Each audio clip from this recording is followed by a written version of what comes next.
2020년 9월 25일 금요일, 오늘은 시편 12편 말씀입니다. 여호와여 도우소서. 경건한 자가 끊어지며 충실한 자들이 인생 중에 없어지나이다. 그들이 이웃에게 각기 거짓을 말하며 아첨하는 입술과 두 마음으로 말하는도다. 여호와께서 모든 아첨하는 입술과 자랑하는 혀를 끊으시리니 그들이 말하기를 우리의 혀가 이기리라. 우리 입술은 우리 것이니 우리를 관할할 자 누구리요 함이로다. 여호와의 말씀에 가련한 자들의 눌림과 궁핍한 자들의 탄식으로 말미암아 내가 이제 일어나 그를 그가 원하는 안전한 지대에 두리라 하시도다. 여호와의 말씀은 순결함이여 흙 도간 위에 7번 단련한 은 같도다. 여호와여 그들을 지키사 이 세대로부터 영원까지 보존하시리이다. 비열함이 인생 중에 높임을 받는 때에 악인들이 곳곳에서 날뛰는도다. 아멘. 오늘 시편도 스미닛이라는 8줄 하프에 맞춘 노래라는 표제가 붙어 있고 당시에 보편화된 사회의 부도덕성에 대한 비난을 담고 있습니다. 1절에 경건한 자가 끊어지고 충실한 자들이 인생 중에 없어집니다. 2절 그들은 이웃에게 거짓을 말하고 아첨하는 입술과 두 마음으로 말을 합니다. 경건하고 올곧은 삶보다는 눈치와 줄서기, 유행을 따르는 것이 당시 사람들에게 성공적인 인생으로 평가받는 시대였을 것입니다. 성공을 위해서 약간의 거짓말과 아첨과 두 마음뿐만 아니라 세 마음, 네 마음도 성공을 위해서라면 얼마든지 허용하는 시대였을 것입니다.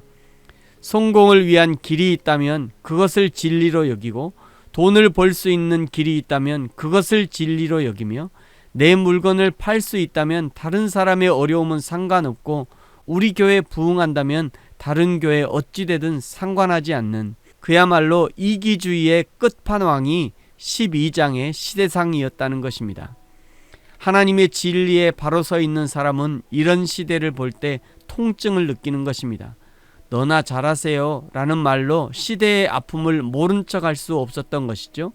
그래서 다윗이 이런 시대의 아픔을 감싸 안고 여호와 하나님 앞에 간구하는 것입니다. 3절과 4절이 시인의 간구하는 기도입니다. 여호와께서 모든 아첨하는 입술과 자랑하는 혀를 끊으시리니 그들이 자랑하는 말이 무엇입니까? 4절에 그들이 말하기를 우리의 혀가 이기리라. 우리 입술은 우리 것이니 우리를 주관할 자 누구리요 함이로다. 교만으로 가득한 혀이며 교만으로 가득한 입술입니다. 말은 마음에서 나옵니다.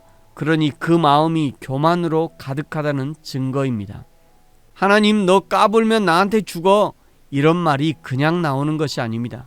수없는 교만이 쌓이고 수없는 무지가 쌓이고 쌓여서 더 이상 마음에 쌓아둘 곳이 없을 정도로 넘치게 되면 이런 교만한 소리들이 밖으로 흘러 넘쳐 나오는 것입니다.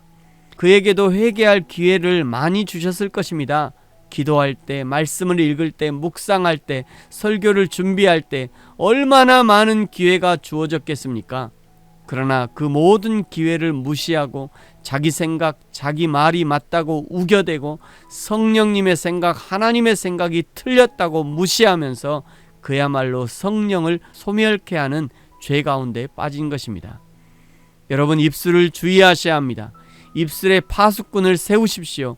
마음의 입술도 주의하셔야 합니다. 비록 육신의 입술로는 말하지 않는다 해도 마음의 입술에 교만과 비난과 아첨이 계속 머물러 있다면 언젠가 그 교만이 흘러넘칠 것이고 언젠간 그 교만과 아첨이 흘러넘쳐서 자기 인생을 떠내려가게 하는 비참한 가운데 처하게 될 것입니다. 그러나 5절부터는 악으로 가득한 세상 가운데 아무도 알아주지 않는 하나님의 진리를 붙들고 소외받기를 자처하고 가련함 가운데 처하며 눌림과 궁핍을 자처하는 사람들을 여호와 하나님이 안전한 지대에 두리라고 약속하십니다.